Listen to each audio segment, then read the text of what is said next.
Muito bom dia, seja bem-vindo a mais um Reflexão e Vida. Estamos aqui para mais uma vez compartilhar a poderosa e preciosa palavra de Deus. Essa palavra que é viva e eficaz e mais cortante do que qualquer espada de dois gumes, capaz de penetrar a divisão entre alma e espírito, juntas e medulas, e discernir os pensamentos e intenções do coração. É por isso que de segunda a sexta-feira você tem um encontro marcado aqui com Reflexão em Vida, porque aqui nós trazemos uma mensagem de fé e esperança para o seu coração.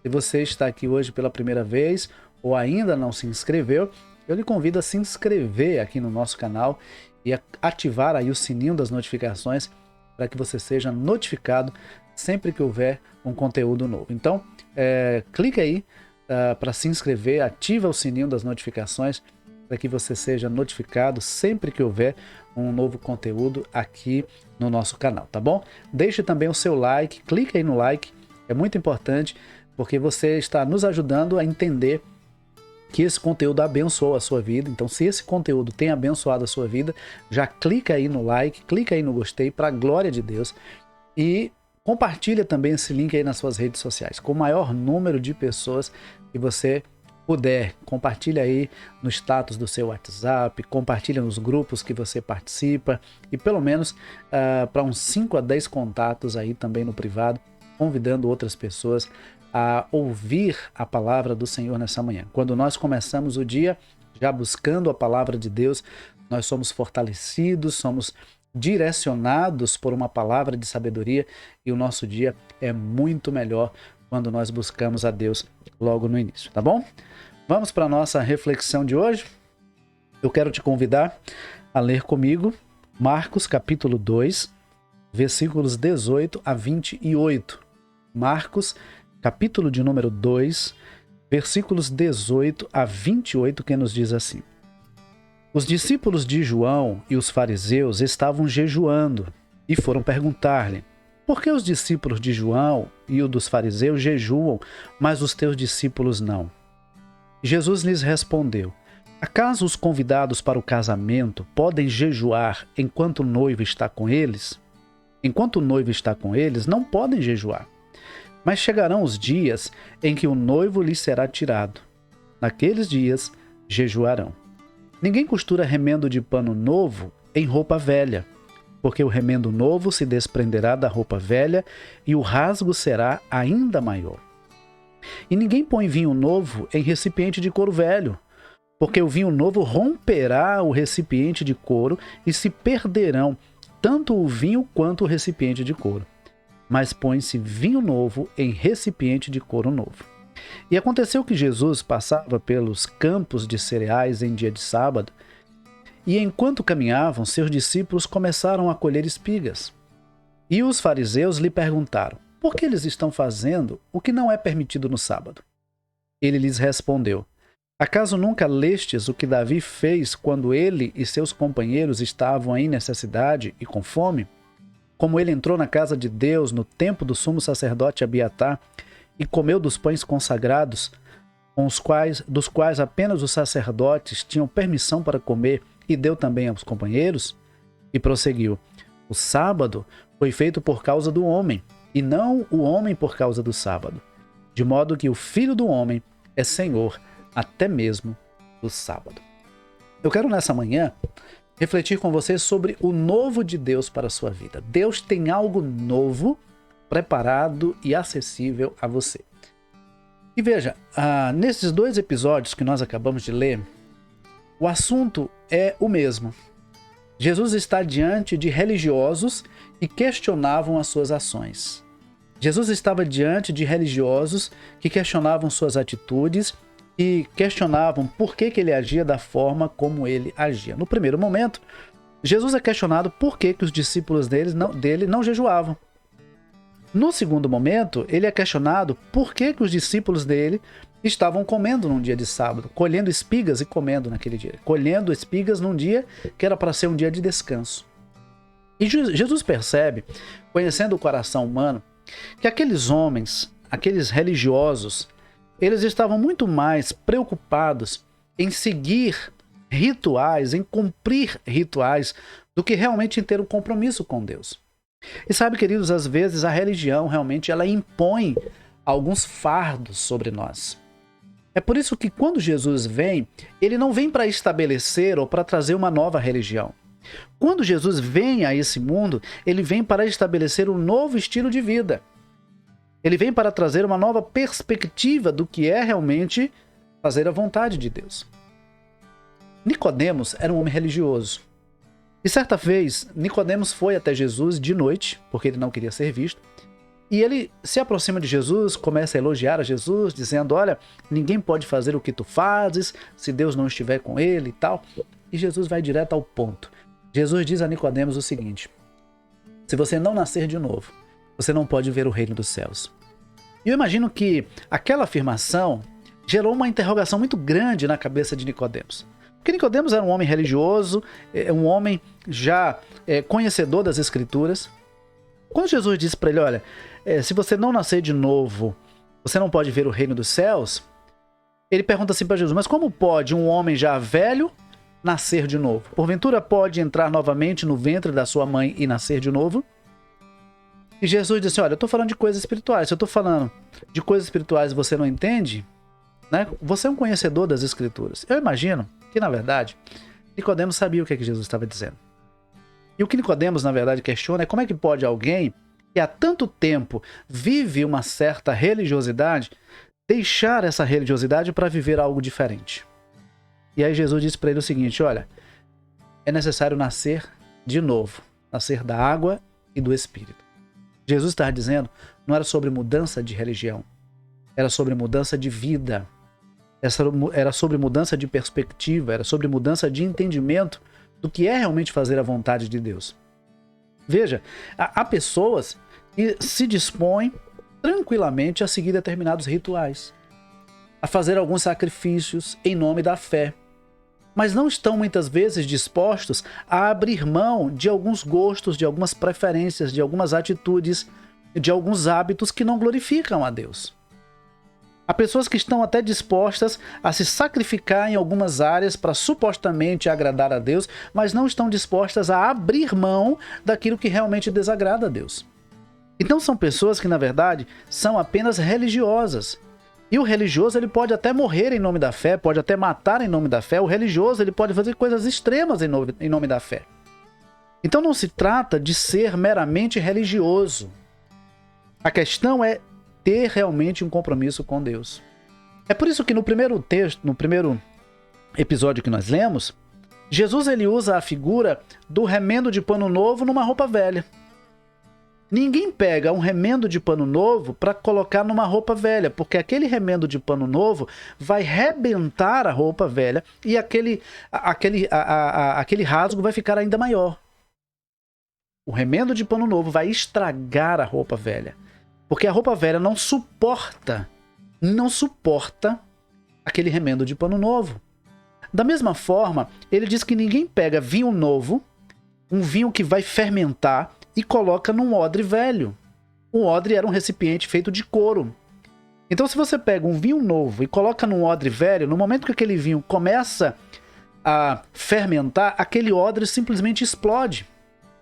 E aí ele diz o seguinte, se você pegar um vinho novo e colocar num odre velho, ele vai se romper. E você vai perder tanto o vinho quanto o odre. Ele diz o seguinte, que se põe vinho novo em odre novo. Vinho novo em odres novos. Interessante, porque o que Jesus está dizendo, por exemplo, quando ele fala da questão da roupa, pegar remendo novo e colocar numa roupa velha, que não dá para você pegar os novos conceitos acerca do reino de Deus que ele está trazendo e querer remendar numa religiosidade antiga. O que Jesus está dizendo é que é necessário romper com um estilo de vida que não agrada a Deus, para que você possa então realmente se enquadrar nos princípios e valores do reino de Deus.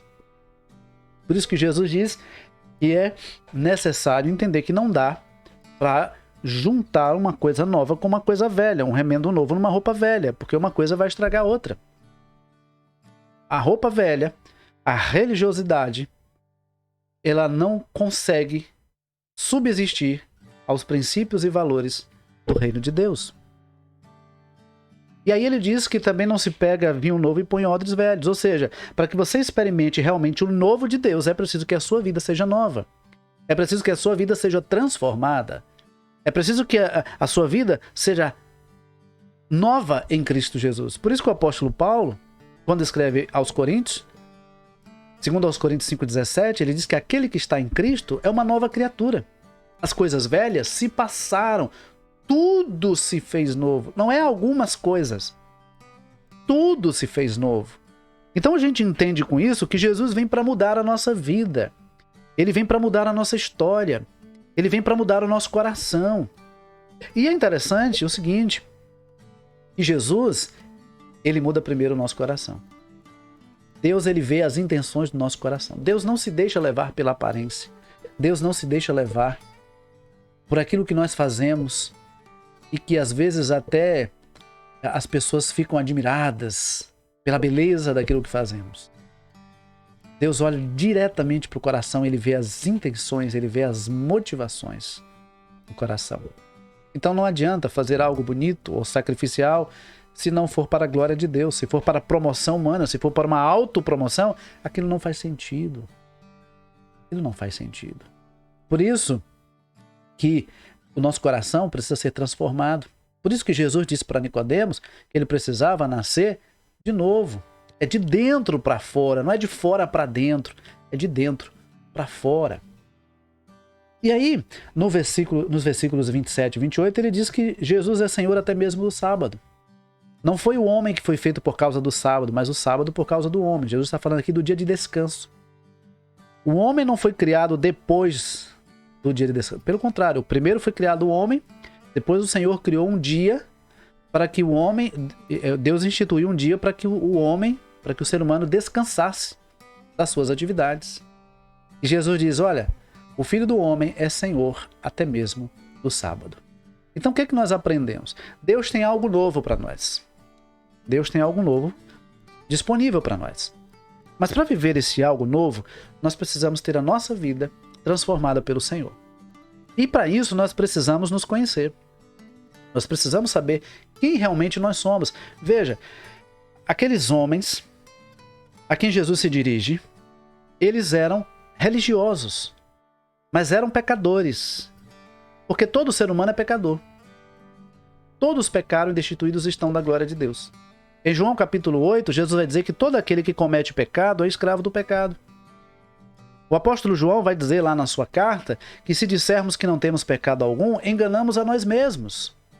Mas se confessarmos os nossos pecados, Jesus é fiel e justo para nos perdoar os pecados e nos purificar de toda injustiça. Então, o que aqueles homens não entendiam é que eles eram pecadores e precisavam ser transformados, e para isso precisavam reconhecer que eram pecadores, confessar o seu pecado diante do Senhor. Então, nós precisamos reconhecer quem realmente somos. É quando nós reconhecemos que realmente somos que nós começamos a trilhar o processo de transformação na nossa vida. Outra coisa que nós aprendemos é que nós precisamos identificar aquilo que nós estamos vivendo ou que já vivemos no passado que nos impede de viver uma vida plena, que nos impede de viver esse algo novo que Deus tem preparado para nós. Veja, aqueles homens estavam presos ao ritualismo. Aqueles homens estavam presos à religiosidade. E há pessoas que estão presas ao saudosismo. Pessoas que estão, de repente, há anos numa igreja, supostamente servindo ao Senhor, mas diz assim, como era bom aquele tempo em que eu orava mais, em que eu buscava mais a Deus, eu lia mais a Bíblia, eu saía, eu evangelizava. Que tempo bom, aquele tempo não volta mais. E realmente não vai voltar. E justamente porque não vai voltar, você não deve ficar preso ao saudosismo daquilo que passou e que foi bom. Faça o presente valer a pena, faça algo bom agora, faça algo para a glória de Deus hoje. Não fique preso ao saudosismo. Não fique preso, porque ficar preso ao saudosismo é estagnar na caminhada e na fé. Mas também não fique preso a coisas que você cometeu lá atrás e que desagradou a Deus. Não fique se culpando por aquilo que se passou. Basta você confessar ao Senhor. arrependido, o Senhor vai perdoar o seu pecado e não há necessidade de você ficar toda hora lembrando daquilo que você fez ou deixou de fazer. O apóstolo Paulo, em Romanos 8:1, ele diz que nenhuma condenação há para os que estão em Cristo Jesus. Nenhuma condenação há para os que estão em Cristo Jesus. Então, a partir do momento que você entrega a sua vida para Jesus, a partir do momento que você assume um compromisso com Cristo, você passa a viver uma nova vida. As coisas velhas ficaram para trás. O seu passado foi perdoado. Jesus começa a escrever uma nova história na sua vida a partir de agora. Agora, sabe, é importante, de repente, identificar pequenos hábitos ou atitudes que não são necessariamente pecado, mas que te impedem de avançar. E para isso eu gosto do texto de Hebreus 12:1. O escritor aos Hebreus, no capítulo 12, versículo 1, ele diz assim: portanto, também nós, rodeados de tão grande nuvem de testemunhas, deixemos para trás tudo aquilo que nos impede de prosseguir, todo o embaraço e o pecado que nos assedia, e corramos com perseverança a corrida que nos está proposta. Há diante de nós uma corrida que nós precisamos correr. Há uma jornada que nós precisamos trilhar.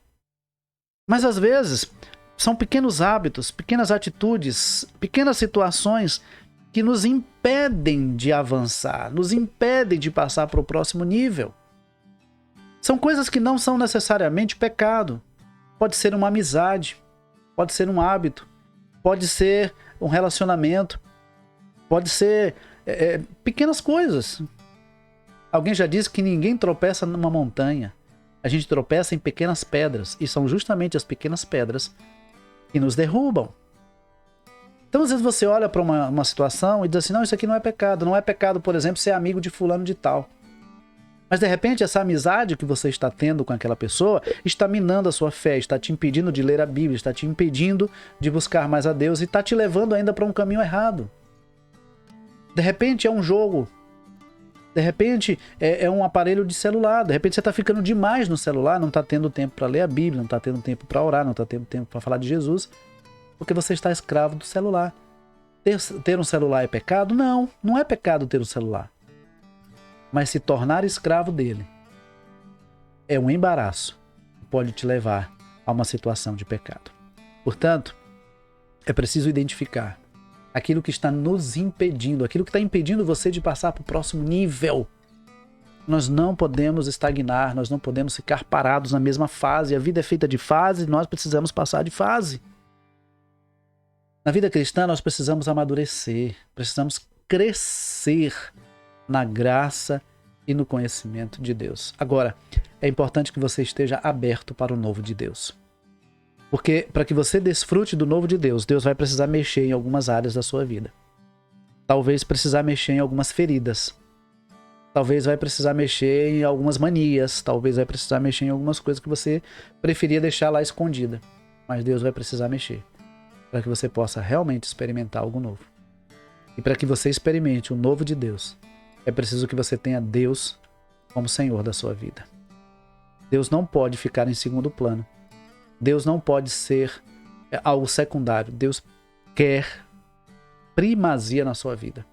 Ele precisa estar em primeiro lugar. Nada deve ser mais importante do que fazer a vontade de Deus. Vou dizer uma coisa para você, para finalizar a nossa reflexão. Deus tem algo novo para você. E o que Deus tem de melhor é a possibilidade de conhecê-lo e de viver em comunhão com Ele, desfrutando da gloriosa presença dele na sua vida. Jesus diz em João capítulo 10, versículo 10, a parte B: eu vim para que tenham vida e a tenham com abundância, e a tenham com plenitude. E vida abundante, vida plena, é vida que se vive na presença de Deus. Você possa abrir mão de tudo aquilo que está te impedindo de ir para o próximo nível, de dar o próximo passo. Que você possa olhar para Cristo, autor e consumador da sua fé. Você possa desfrutar de tudo aquilo que Deus tem preparado para a sua vida. Que Deus nos abençoe Que Deus nos conceda um ótimo dia, nos abençoe no decorrer desse dia, nos dando direção, sabedoria, entendimento e que possamos em todas as coisas glorificar o nome do Senhor. Deus abençoe, um forte abraço e amanhã, 6h30 da manhã, teremos mais um Reflexão e Vida, se Deus assim nos permitir. Deus abençoe e um forte abraço para você, em nome de Jesus.